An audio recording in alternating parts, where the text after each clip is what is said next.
Ćao ljudi, evo nas, novi dan, idemo sada u grad, pa ću da vam pokažem malo kako Buffalo izgleda van ovog hotela.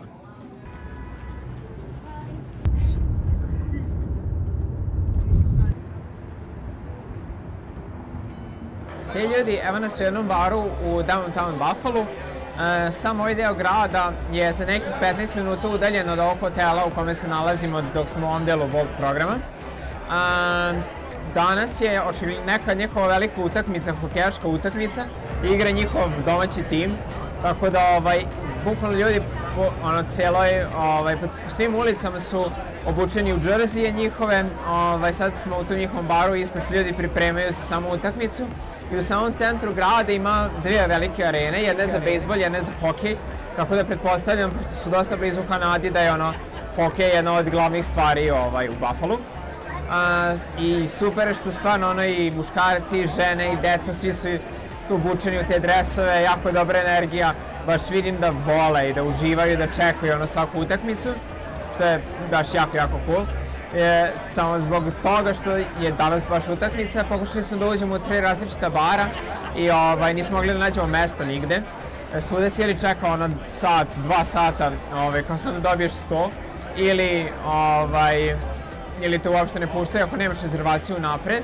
Mi smo došli do jednog ovog bara koji je dosta u centru i oni koji ne prima rezervaciju napred, nego samo dođeš i možeš kao da pronađeš 100. Pa smo tako uspeli da dođemo jer želi da naprave atmosferu, želi da naprave to čekanje u redu i što je cool.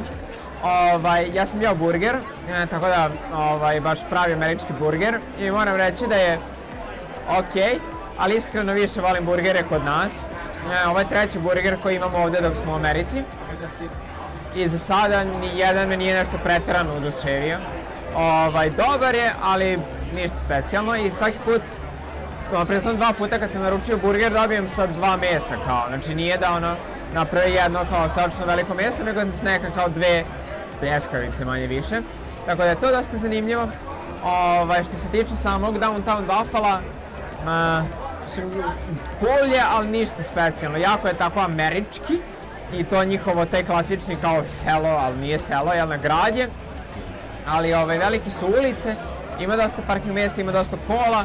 Sad su krenuli ljudi da dolaze u suštini zbog te utakmice, ali nam izgleda dosta prazno i ima par nekih lepih zgrada, ali ostalo nije nešto preterano simpatično niti zanimljivo.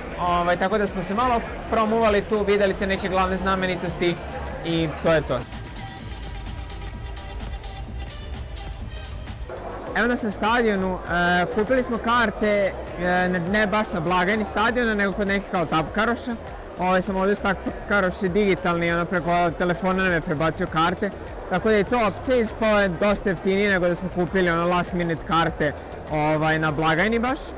Tako da ako budete nekad išli na utakmicu, pokušajte tako nešto. To je jedna opcija, može se kupiti online unapred, to je druga opcija. Igraju Buffalo i Toronto, tako da domaći tim sa jednim od najboljih u ligi, što je super. I sve show.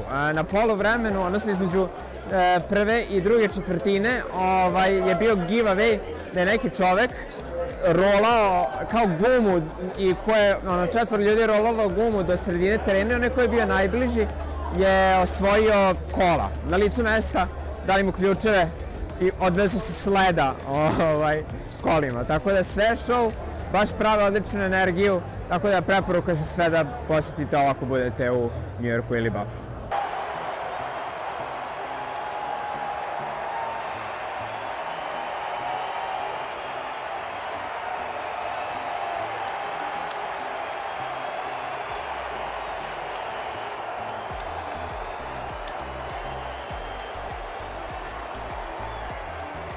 Evo, završila se utakmica, 3:0 je bilo za Toronto, tako da Tamara se smrzla, postavljam za devojke, možda nije toliko najbolje iskustvo, mislim da će se momcima sigurno svidjeti. Sad idemo do hotela, pa ćemo malo da još radimo i onda idemo na spavanje, tako da toliko za danas ljudi, vidimo se sutra.